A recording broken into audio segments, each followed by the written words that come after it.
Let's add a dropdown so the user can pick when they want to eat the menu item. I've added a dropdown with options for breakfast, lunch, and dinner. Now we just need the button. There we go. We're now set with all HTML content, but choosing an item still doesn't make it appear up in the order tracker. Let's wire the different parts of our app together. Ember controls user interaction through actions. The default action is a click, so adding this action to our button will listen for a click. It will call the choosEitem function and pass along the item's name. This function is defined in the menuItems component file inside an actions object. Let's set up the action in Action Handlers.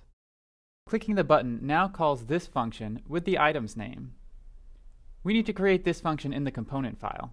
All actions need to be inside an actions object.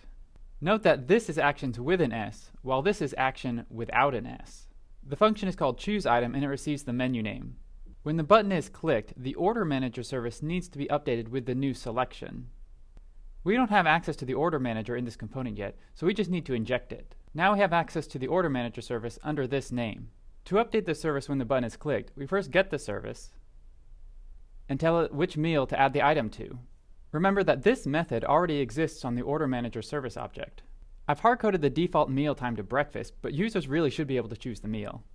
I've switched things around to use this property, which still defaults to breakfast, but with this setup we can use the template to update this property.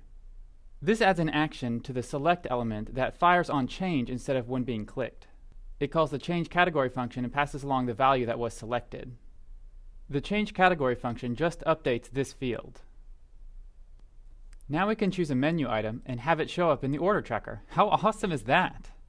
Now we just need a way to let the user cancel an item and change the active day. We'll add both of these to the order tracker component. So if a menu item has been picked for a meal, we want to let our users cancel it. This will check if a menu item has been picked. This is just an X symbol that, when clicked, will remove this day's breakfast item. Let's create this action handler in the component file.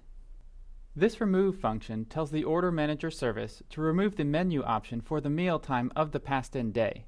To let users choose the day they're adding meals for, we'll add an action to this div. Remember that we're looping over each day of the week, so this day will change with each loop. Clicking this div will call this action, passing along this day. The setDay2 function just tells the service to update the selected day. And we're finished! Our app displays content, handles user interaction, and manages data. And it does all of this instantaneously and with no page refreshes.